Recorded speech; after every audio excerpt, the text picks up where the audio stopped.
We're here on Mount Scott in central Oklahoma, part of the oldest mountain range in North America. This episode, we're interviewing my friends Pam Marion and Barry Ezerski, who average over 500 home sales every year. I think you'll find Pam's story quite inspiring. She's overcome quite a few challenges. We are here with my friend Pam Marion in Lawton, Oklahoma. Hey, Pam. Hello, Patrick. So, do you remember how we met? Yes, it was in one of the conferences. Is it like, how long ago do we done the rep? About 13 years ago. So 13 years ago, I think it was July. And anyway, we was in Star Power conference, and I just lost my husband in May. I was kind of pretty hard for me to get out, but forced me to get there. And I wasn't all together, and I don't know, we were standing in, I think, Star debriefing or something, and you came to my back and with the newspaper and whacked my butt and say, hey, you look so great, I wish I could date you, but I'm not your type, So anyway, that's how we started, so it was meant so much to me. It's funny, I don't remember that, but it really sounds like something that I would do. Yes. So, and then I think you came to our first Rev conference in New York. Yes. Yeah, yes. That was a fun, small, intimate conference. Yes. So Pam, we've been talking. I've been staying at Pam's house last night and tonight. Pam has a beautiful house overlooking a lake. She calls it a pond, but in the East Coast we'd call it a lake. And it's a stunning piece of property, stunning house. You're a great host. And so we got into a lot of conversations, and your personal history, I feel like, is a really great life lesson for our listeners. And I'm going to recap some of the things and tell me if I'm saying anything wrong, but you were sexually assaulted by family members growing up when you were 6. Mm-hmm. Your mother, and you grew up in Korea, your mm-hmm. mother sort of blamed you for your father dying around when you were very young. My first birthday. Yeah.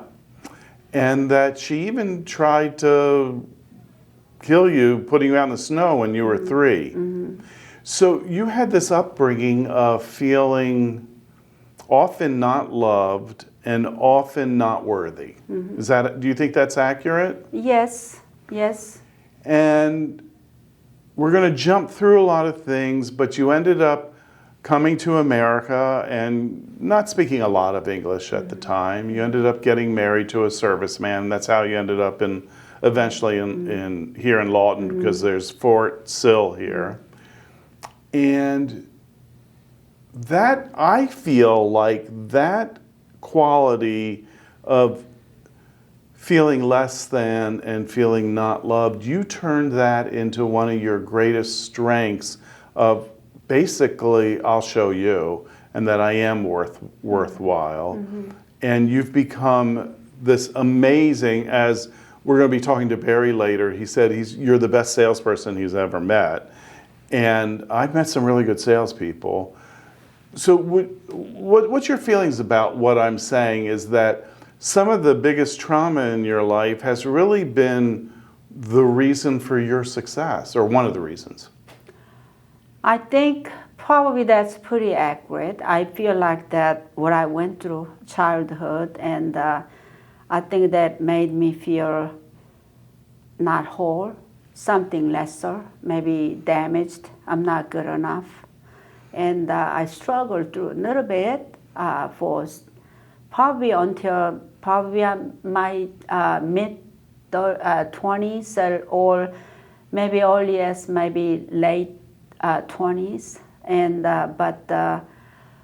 yeah, there was a lot of things that I had to overcome. And so I just, whatever I do, and I just feel like I have to prove to myself. I'm not good enough for somebody, but I know what I could do. I can't control what the other people think. They may not be thinking that. It's all in my head, So I just struggle to be always try to be the best. And You know, it's fascinating because first of all, you and Barry are averaging 500 plus deals for the past 5 years, which is phenomenal.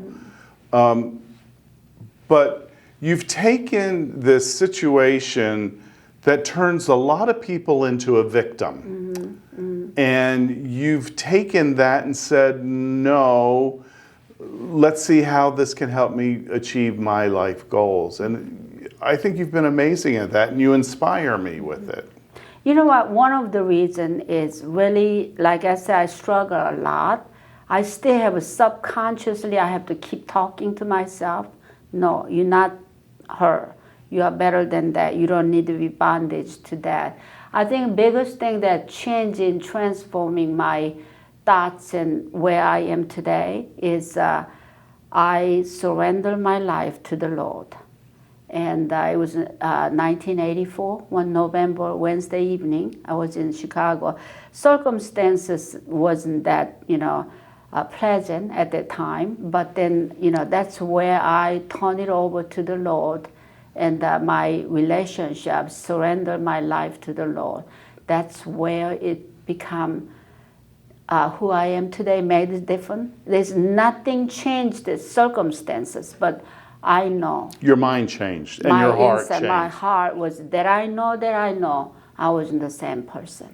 It's interesting because while we've been here, your team is a Christian-based team. It's really important to the team members. We noticed that at the team meeting this morning. It brings them a lot of value. But what I really appreciate about you, and I know your team does after talking to them, a lot of people say that they may be a Christian team, but I often question if their heart is really in that place. And from the very beginning, whenever you go like on a listing presentation or you're dealing with one of your team members that's in trouble or being challenged in life, you always go inside and speak out to God and say, what do I need to do now? What do I need to hear from you so that I can do the best for them and for our team? And to me, that's taking Christian values to a level where not a lot of people go. They're really looking for direction. Some people call it God, some people call it the universe, whatever, it doesn't make any difference. You can call it your higher self. But it's really looking for direction, and you're really caring about the individual, not just yourself. And I think that's one reason I like you so much. And I think that's one reason so many other people care about you too. Yeah. I think it's really is, a lot of people say they are Christian. A lot of people say a lot of things, but I think knowing God, knowing Jesus Christ, versus you having a personal relationship with Christ, that makes the difference. And I really, truly, I feel like this is my mission God have put me on to help the people. For now, is I don't have to work to make a living, but I love what I'm doing because I know I can make some kind of little difference for their life. Hopefully that they will meet me and talk to me. Hopefully that I have what I say would have made a difference in something for them to think about it. Don't, all my personal tragedies or some kind of unfortunate unhappiness that happened in my childhood, I could have just dwell in it and just be sorry and pity and keep going back. But you don't have to stay there. You do not have to stay there. You could change it. And it's all in your head. It's all in your head and in your heart. Yes.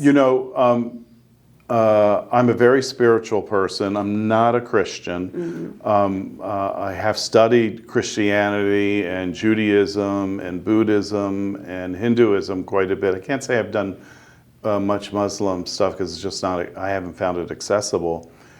But as a compliment to you and your team, I didn't feel uncomfortable during the expressions of your Christianity. It never made me feel, because I could feel that you were coming from your heart. You were not coming from a doctrine. And that made me feel really comfortable. Do you So I know- want to thank you for that. How important is that? There's a Christian people too. There's so much judgmental. Yes. Judgment is not on me. It's about God. And you love the people. You may not, same thing with all the life things going on with the whatever opinions may be different. But you know what? I'm not the one to judging or you just love the people. Because that's that's what God had me do. You don't know where they're coming from. And then some people say, oh, well, somebody commits suicide, they're going to go to hell. You can never say that. Never. That's not for me to do that. It's not. You love them. You love them. It doesn't matter who they are, what kind of lifestyle, how great is the sinner. What's the difference from somebody lying versus somebody murdering? God still loves them. Yeah. Yeah. I agree. So let's talk about how you got in the real estate business. You ended up coming to Lawton, Oklahoma. You decide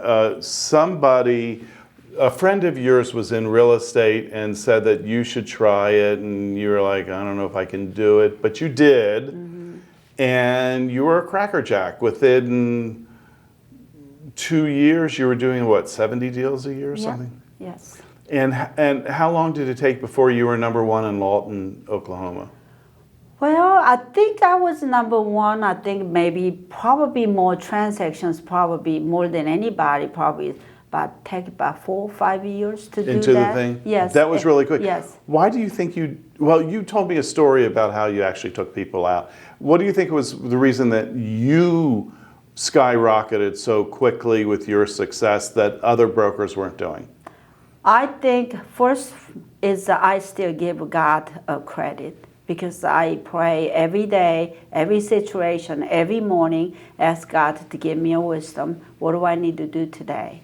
And I just want to say to our listeners, if you're not a believer in God, just call it the universe yourself, yes. or your Yes. highest self. Yes, And that's ask right. yourself these same questions Yes. each morning. What can I do to be Yes. the best version of myself? Or what would you like me to do today? Absolutely. Yeah. Your thoughts, Yes. And then I just get up. I didn't even know what I was doing, really. I just did everything my broker told me to do. And one of the guy still in the business, I was with him in their company. He used to make fun of me because I didn't know what I was saying. I didn't know what I was doing and tried to figure it out. He used to call me, kind of tease me like, you remind me or looks like a Detective Columbo. Detective Columbo always solved the cases, so yeah. he can. So I don't know whatever he said that, but I was out there. I was doing everything, anything what I need to do, and my broker tells me to do. I did everything. I did open houses. I did even new construction site. I'm not that busy, so nice houses out there. I go park there and then wait for people to show up. I wasn't doing open house. It's not my listing. And then when somebody show up and they used to, I just go out and ask them if they want to see, knock on the door. I just did everything. Whatever they test me to try, I did. So you were number one in the market, and each year your transactions were growing substantially so that you were number one way beyond number two. A lot of things transpired. You eventually tested out some other markets in Dallas and Maryland and came back. I would say the one consistent throughout that is you're always been a lifelong learner, and that you try to find the right people to learn from. So there was Howard Britton, who was Yes. one of your major Yes. mentors. There was Gene Shine, who we interviewed Yes. recently, who's also from an Army-based town, Yes. and took you under her wing. You've always looked for that, and then you listen to what they say, and then Yes. you implement it. Yes. That's a certain mentality that I feel like a lot of agents just aren't taking advantage of. I'm still learning. Every day, still learning. And by the way, Pam is 72 years old. You got to wow. admit, she's pretty hot for 70. She's hot for 52, not 72. Yes. So I feel like that's been consistent throughout your career and really has helped you to grow. Plus, you work hard. Yes. And plus, you care about your clients very much. So we get to a point in your life where the relationship, your husband, who you were in business with, wasn't working out. Yes. And that came to an end. And there was a sort of, I hope I'm not putting words into your mouth, there was a sort of, I think as you said, suffocation. Yes. That you just felt you needed it would be good if you had a partner, especially since you were investigating working in Maryland and Dallas. So the number 2 agent in the town was Barry Ezerski. And you thought, oh, this is a guy with integrity. This is a person that you really like, that everybody likes, that has a different skill set than you. You talked to his stepfather, who was also the broker of the Remax franchise that you work with, and decided that was a good fit. So is that an accurate description of how you brought Barry in? Yeah, I wanted to go somewhere. I want to try somewhere else. So I thought about it for a couple of years, and I said, I'm going to do this. And what do I do? And anyway, I got a license in Texas, and I wanted to do that. But it's all this stuff is learned from how Renton and Star Power, how to. Back then, who sells the real estate company? You just, when you move, you just fold it up and you move. But then I learned from them, and I made it, things how you plan out. And I thought about it, who would be a great person to do that. And I know Barry was the right person, because he had the integrity. I see that he's how he handled the business. So I asked him, and I said, Barry, do you want to do this? This is my thoughts. And then, like you say, that he talked to his father-in-law. And I think he asked him and said, you got to take this, otherwise you'll be crazy. Because I was closing 1997, 98, somewhere around the 270 to 280 something. Yeah. Deals on your own with just a small with team. My team. With Yes. a small team. Yes.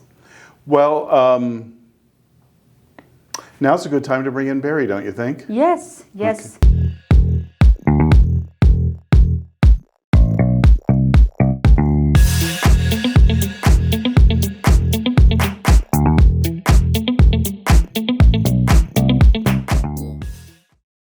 So speaking of Barry, welcome. Well, thank you. Appreciate it. Thanks for coming. I've known Barry, I don't know, since I guess the Rev conferences, right? Yep. Were you at the first one? I wasn't at the first one, but I was at the next one we went to.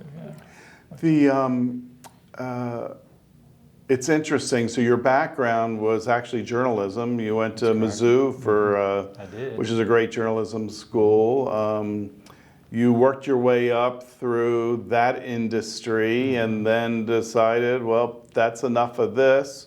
You talked to your stepdad, father-in-law. I always get those terms confused. Your father-in-law, who is Pam's broker, and he convinced you to go into real estate, basically. And he said, you know what? You need to get rid of working for those big corporations. You need to come down here and sell real estate. And this is a perfect time because the Army, the war, Desert Storm was just ending and all these troops were coming home, and it'd be a great time to get into real estate. So he agreed to fly me down for a weekend to shadow him and see if I liked it. And as they say, the rest is history. And put my notice in, and I was selling real estate in Lawton, Oklahoma. And you did well. Within your first year, you did, 35, 40 deals? Mm-hmm. And in just a few short years, you were number 2 in Lawton. That's correct. One of the things that you the way you grew your business, I thought was really interesting, which was buying other people's books of business. That's correct. Why don't we talk about that? So yeah, I was about 3 years into the business, and I had a good friend that worked at our office, Jay Marks, who's now in Dallas and Arlington, and he didn't like Lawton, and he wanted to go to a bigger city. And he approached me one day and just said, "Hey, it's stupid for me just to leave. I got all this business." He goes, "I got deals in escrow. I got clients that like me." He goes, "What would you think if we just worked out a deal where you pay me a referral on some of this stuff?" And I was like, "Well, that'd be great." And so that ended up catapulting me from about 35 deals a year to about 50, 60 deals a year. A couple of years later, the lady who was the number 4 realtor in town, unfortunately her son-in-law passed away in an auto accident, and she was just going to leave completely. And Lon, my father-in-law, told her to hold up, don't just throw this away. You've built up a business of 25 years here. Sell it to somebody or work out a deal where you can both gain from it.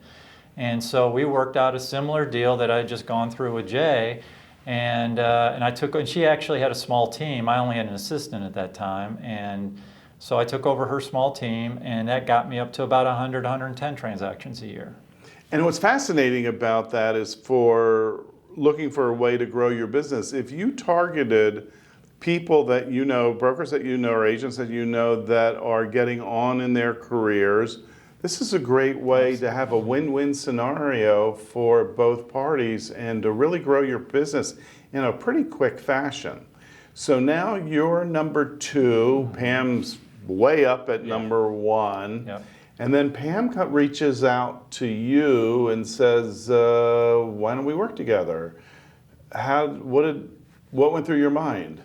I was extremely flattered at first. I mean, here's Pam Marion, who's the star of our market, approaching me about wanting to partner with her. And at first, I'll tell you, I still wasn't. Even though I was moving up in the real estate world, I thought of myself as a salesperson, and my confidence level. I mean, it's not the level it was today, and I still wasn't quite there yet. And to be honest with you, I didn't know if I could do it. And she had probably 4 or 5 people on your team at the time. Yeah, 4. And then leading those people and merging my people, and I was probably mid-30s at the time, and so I went and talked to Lon, our broker, and he was like, "You'd be an idiot not to do this. I mean, come on." Lon gives good advice. He does. He's all about improving yourself and taking you to the highest level you can possibly be. And he's been a great mentor for both of us. Yes. And he's 90 years old, and he's still the broker. He still goes to work every day, and he still rides his bike. So that's why he's 90 years old. But anyway, he said, "You got to do this." And he goes, "We can work out a deal and work out a way to make it happen." And so I went back to Pam and said, "Yeah, let's try it." And it's been highly successful, clearly. 23 years ago. And your strengths and your weaknesses are matched well by Barry's strengths and weaknesses. You both, Pam is an ESFJ. They're very direct and driven and personable and fun to be around, and they like pretty things. They're really good real estate brokers, and they can be really good team leaders. And then on the other side, you told me you've never balanced a checkbook. No. You're not the best at numbers. No. And for years you would have a stack full of commission checks that you never even cashed just because I don't need them right now. What's the hurry? And because it wasn't, money has never, you make really good money. You've been blessed. Yes. But money has never been your concern. Never.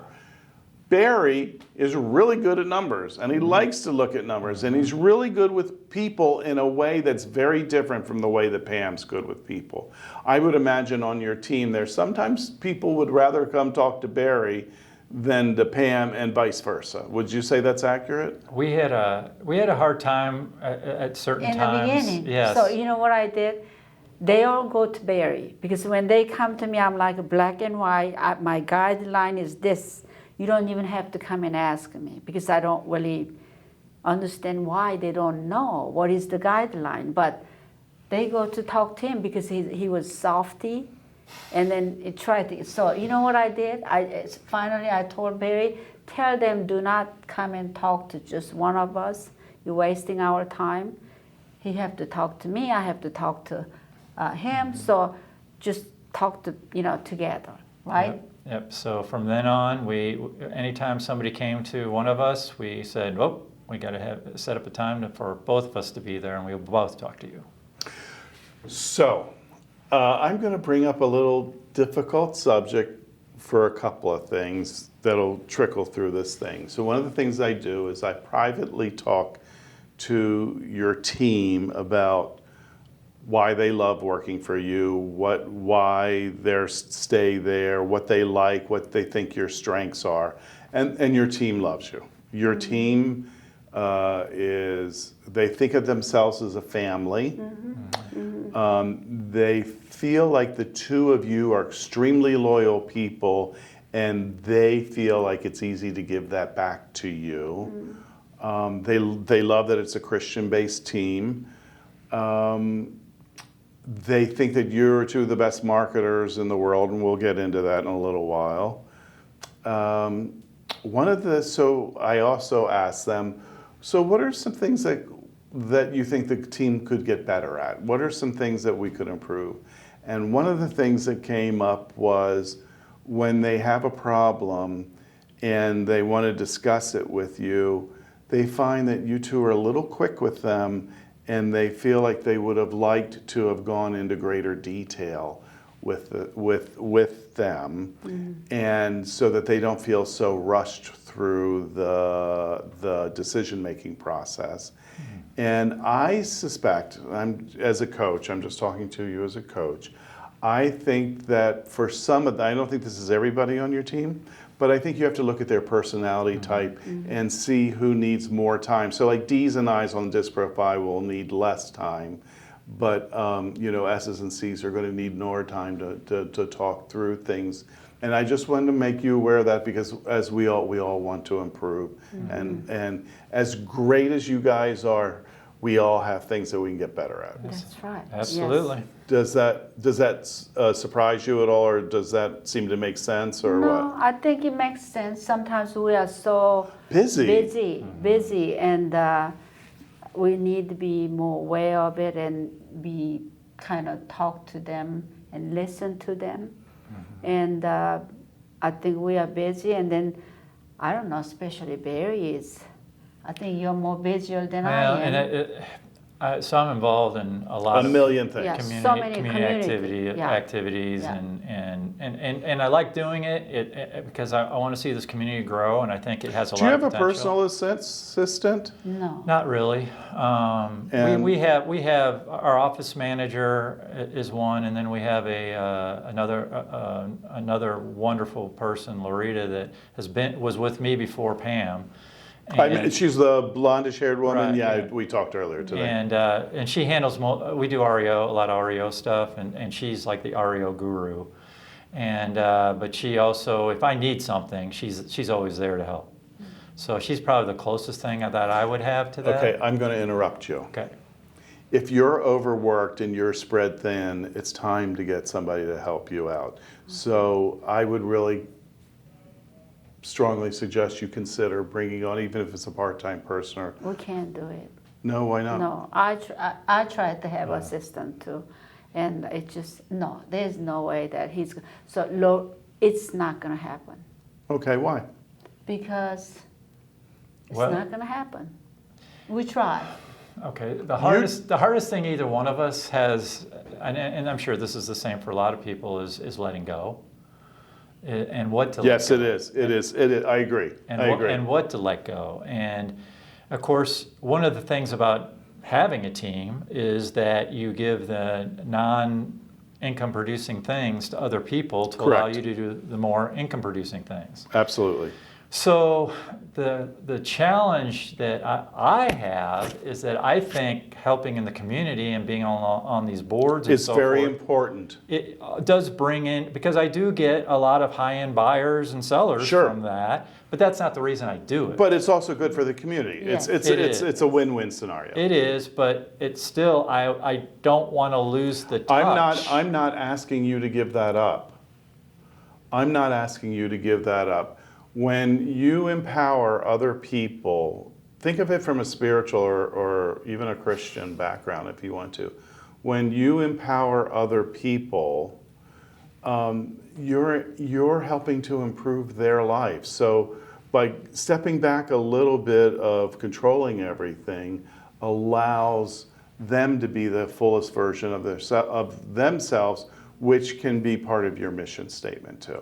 We're going to drop it here, but just think about it, all right? You don't have to, you can still disagree with He me. still write all the paychecks.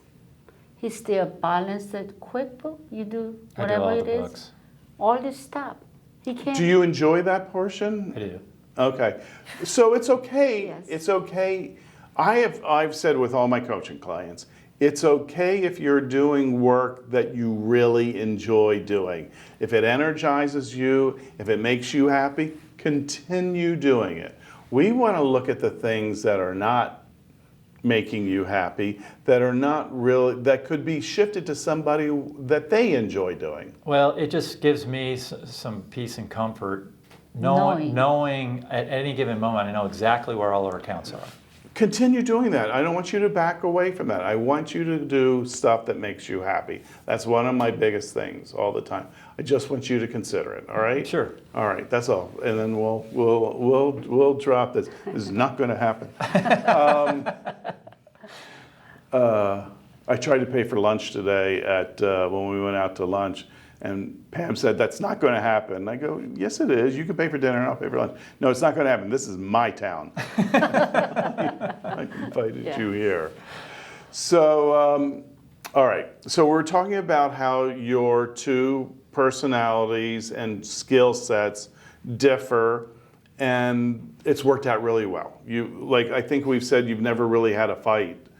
No, never. In 23 years. Never. I mean, I always respected exactly where Pam was coming from, and to be honest with you, I've always kind of like looked up to her in a certain respect because she was the person I looked up to when I first started in real estate. So, I mean, I just always have had tremendous respect, and you know, and I think she respects what I do. Yes. And the one nice thing about it too is we appeal, you mentioned it earlier, we appeal to totally different types of clients. Right. So it ends up doubling our production because there's some people that Pam connects with that I don't, and vice versa. So we can now capture both those worlds a lot better. Oh, absolutely. It's a really good fit.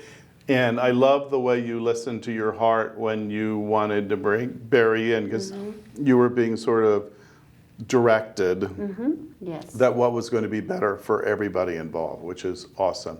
So again, with my discussions with your team, they really appreciated the core values that your team has, that you live up to, that you obviously hire that way. A lot of people joined your team because of your core values when I talked to them.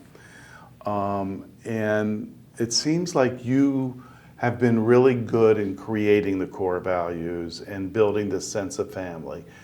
That was obviously an intentional direction on your part. How did you go about and make that happen? I think that's probably go back to, you know, it's not, you can't create something. You have to be who you are. Mm-hmm. Really to live your life live the authentically. Life. Yeah, authentically. You do whether you in front of the people or by yourself. What would you do when nobody is watching you? You know, when I used to say that with one of the other agents here, sometimes he made me very aggravated, but I say that to Barry sometimes. I want when somebody kicks my sign, I want to go kick that sign too, but I won't do that. You have a rise above, and I pray for them a lot. I don't feel like it, but you do that. But just not creating. It's just live the life. That's your life. You have to. Just believing. But it provides a safety net for your team. It provides a safe space where they feel protected. Well, I think when anyone has, and that's what we want. If somebody's having an issue in their family, we want to know about it. We want to help them. We want to, if they need time off, take time off. Fix whatever needs to be fixed.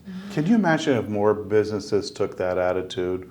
What a better world we'd be living in. Absolutely. Yeah, just like the lady who said today, one of my listing coordinators, she's been with us for about 5 years something. She went off and then came back. She was gone for 7 weeks because she needed to deal with something. We let her do that because it's important for her to become a whole, deal with something, then try to go find somebody new. So. I strongly believe, and I felt it for many, many decades, that if you do what's right for your team employees, you're doing what's ultimately right for yourself, and that may be telling them it's time for them to move on. Well, in this instance, we went to our office manager, and of course she knew about it before we did, but and the person who we were kind of grooming to fill in for. And said, is this going to be a problem for you? Because we're not going to hire a temp. Do you think you can do this? And they both said, absolutely, we want to do it for her. And that was all we needed to hear. One of the requests that the team came up to that they missed was prior to COVID, you guys did a lot more team building events. They would like to see that appear again. So just something to consider. Well, thanks Yes, for letting we us need to know. do Yeah, that. we used to do quite a bit. Like one of the things, and maybe this was my fault. So after our team meeting that you were with today, we do listening tours. So we have all the buyer specialists look at all our new product and see, so that if they get a call, they know and speak intelligently about it and get the appointment. But then we'd all go to lunch. And that's team building. Right. Yes. And we go to lunch together, talk about different stuff. We've kind of stopped doing that, and to be honest with you, some of our folks were having kind of a rough year, and we stopped it because we didn't know if they could, because we don't pay for every lunch. Unfortunately we'd love to, but we can't. So everybody pays for their own. We thought, well, maybe they can't afford it, but we didn't ask them. We just made that decision. We just made that assumption, and it was funny because Tiffany a couple of weeks ago goes, and now and we can talk about her success a little bit later, but now that she's doing a lot better. She was one of the first people that came to us, hey, can we start doing the lunch again? Yeah. And we're like, yeah, let's do that. Good. I'm happy to hear that. So, talking about doing your listing tours after your team meeting, how many listings do you carry at any time? 40. Between 40 and 60. Yeah. It's a lot of listings. Well, at one time we had 150. So. Yes. That's a lot of listings, even more. Yes. It would be hard to keep track of them for me. And like we said, you're averaging 500 plus deals a year. I've noticed that it's a lot. I'm not saying it's easier, but there are more transactions to be had in military towns because people will hold their property for a much shorter period of time, so the transition curve gets a lot smaller. Well, normally if you listen to NAR statistics, and of course I love statistics, so 7 years is the average a person will hold their home. In military markets, it's 2 to 3. Yeah, that's what I thought. So the other problem that we do have with that, though, is that because 60% of our sales are VA, VA loans are zero down. I mean, they're a benefit to the soldier because veteran, because then they don't have to come up with as much down payment money. And in our market, the sellers pay a lot of the closing costs too. So, you know, the problem is they don't have a lot of equity in their house when they sell it. So paying closing costs and so forth, we end up having a lot of situations where there's just not enough equity for them to sell it, and when they have to end up renting their house, which is how we got into property management. Now we manage about 680 properties as well. So, which is substantial. it is. And our market is 54% owner occupants and 46% investor. Interesting. So you're generating all these leads. I'd like to know how you're generating them. Obviously, you have past clients that you reach out to. I'm sure you do farming to the area. What are other sources? Your team said that you guys are successful with Zillow leads and that the team seemed to love them. It's interesting because when I talk to top agents in these interviews, I'd say about 35 to 40% love them, and the other part are getting rid of Zillow. And it seems to be working for you. Maybe the profitability is decreasing a little each year because that's just Zillow. Mm-hmm. But what are your thoughts on Zillow in general?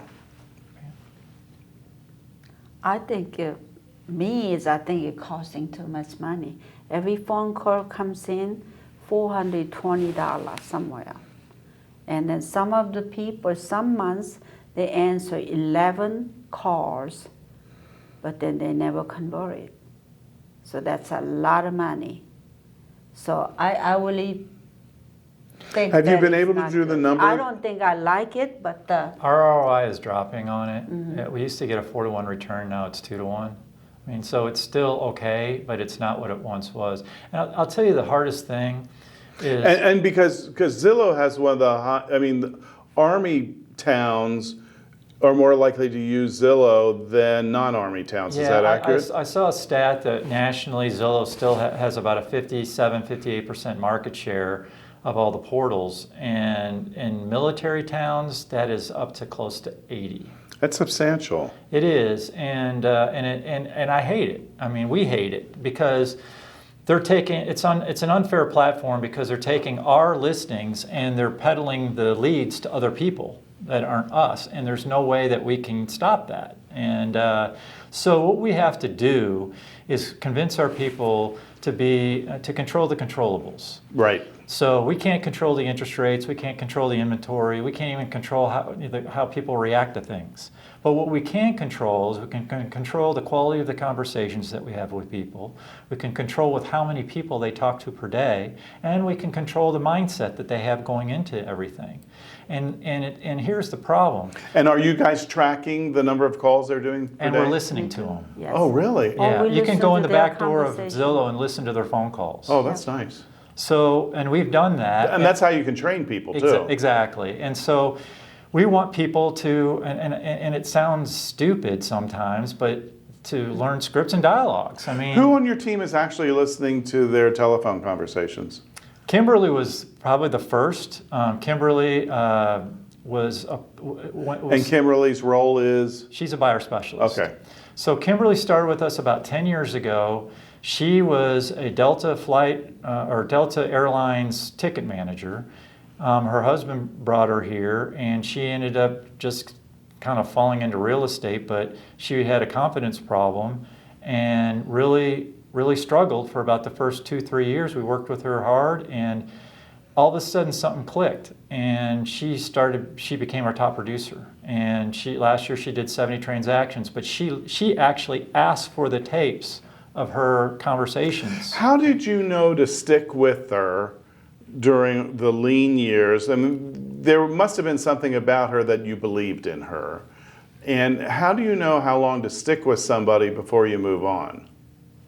Pam, you want to take that? Because who she is, she's just a wonderful human being, and she have a desire to be better, humble, and All the things that you value. all the things that you could be able to, you could ask for, but she just had a struggle with her self-confidence.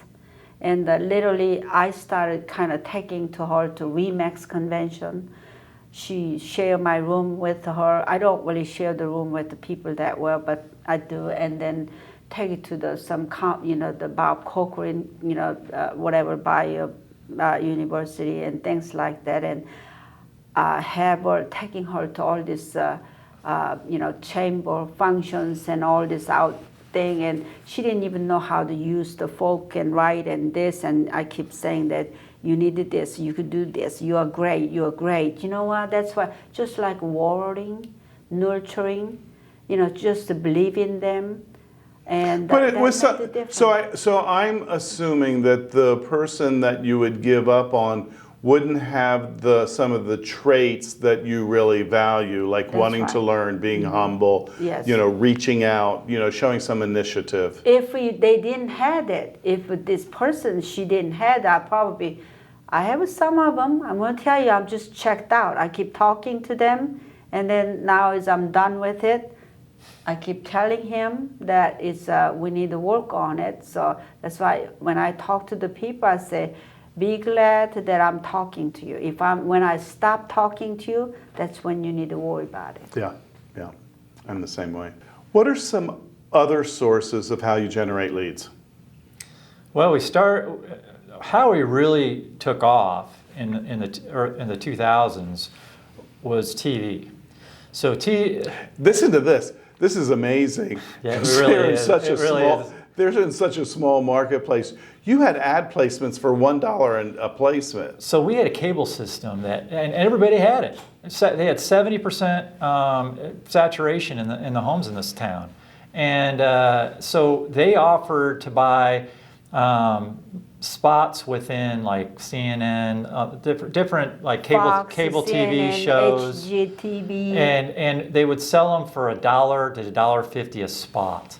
I mean, we were buying 2,000 spots a month and not even paying $4,000 or $5,000. That's amazing. It was because we go into back in the day, I investigated doing TV spots in New York. Oh, I can't imagine. It wasn't. Even the people that were producing way more than me couldn't afford it. Sure. Well, it was funny because I remember so funny once because our TV commercials, we tried to make them cute and funny and things like that and make them memorable.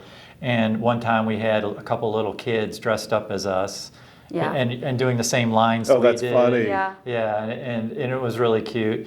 And people would come up in the grocery stores. I remember Pam coming back. She goes, "People are saying that's Pam. That's Pam."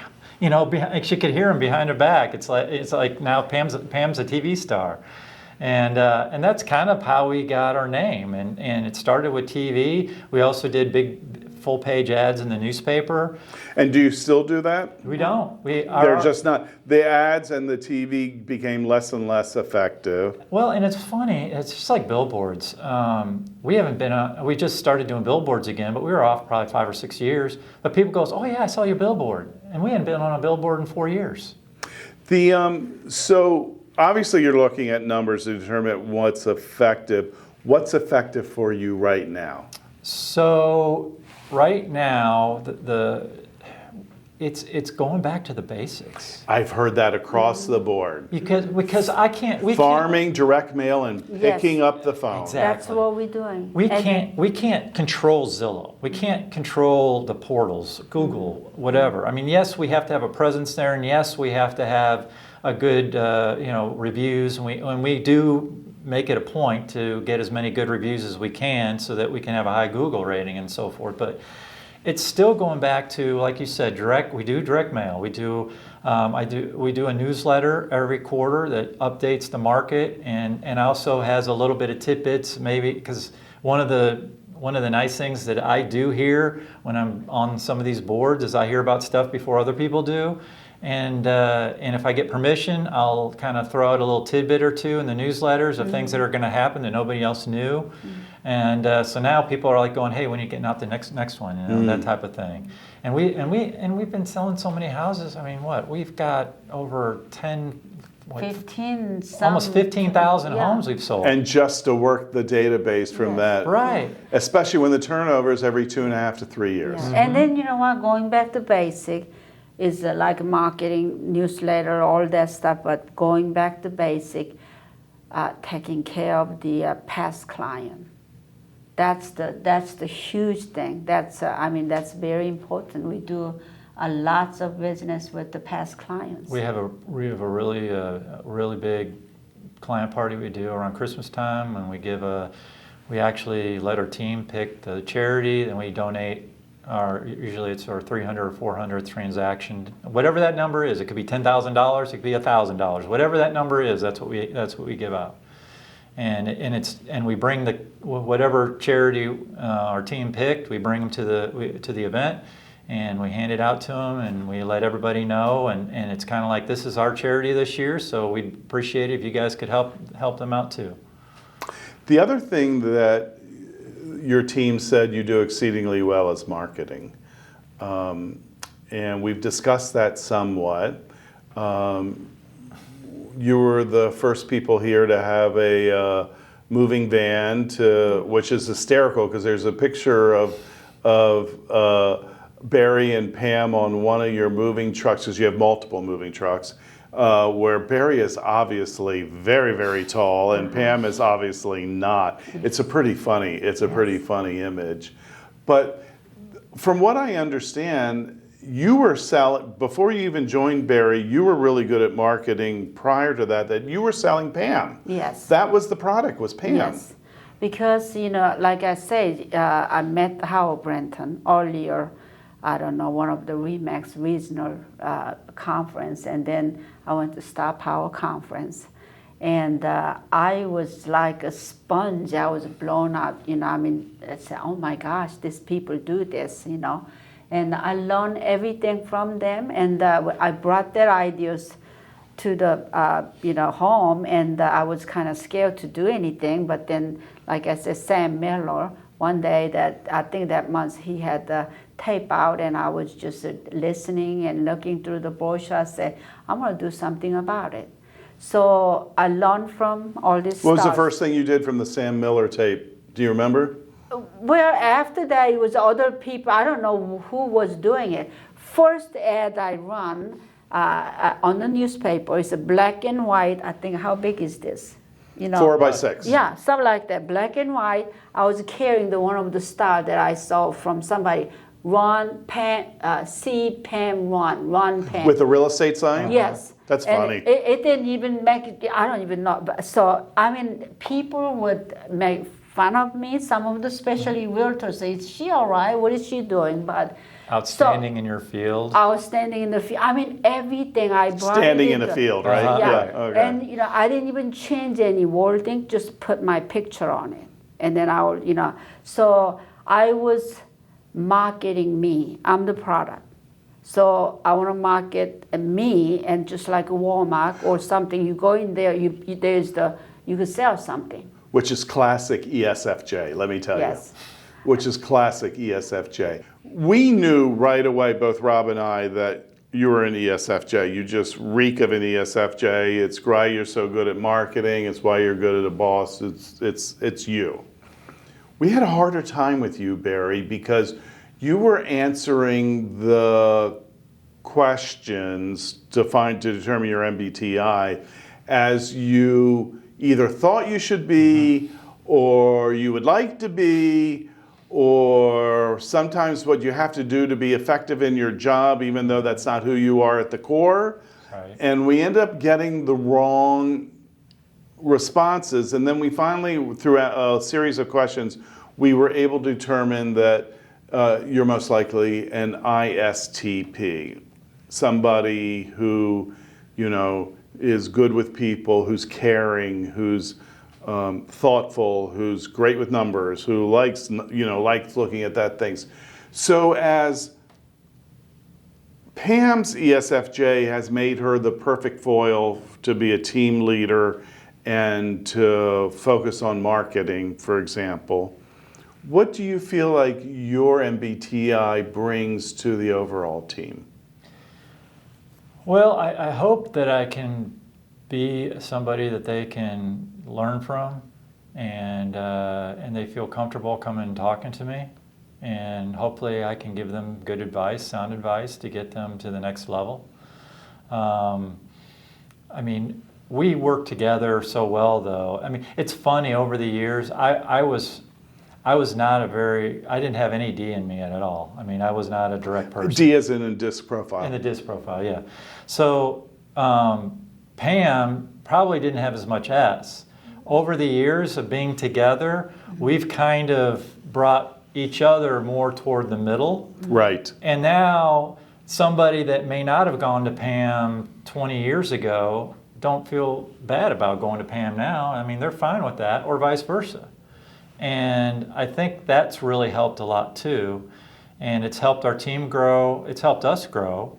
And I think it's also helped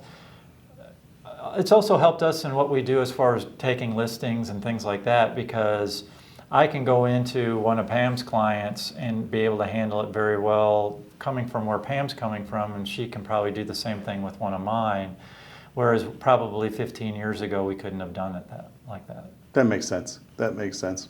All right, so we're getting close to the end of the interview. I want to ask you a couple standard questions. You're speaking to either a new agent who's just starting out or somebody who's been in the business for a while who wants to take the next level and to ante up and to grow their business more. What recommendations do you have for them? I could tell you this. I think for now I'm looking at my buyer specialist, what's going on this market, these people, realtors, especially our teams too. Since the COVID, okay, people don't want to come to the office. I know it depends on the market. Our market is a small, anyway, you could go 20 minutes, come to office, but that makes a huge difference. They used to come to office almost every day, and there was a lot of synergy. We like to play together. You can't just, it's better to be together than alone.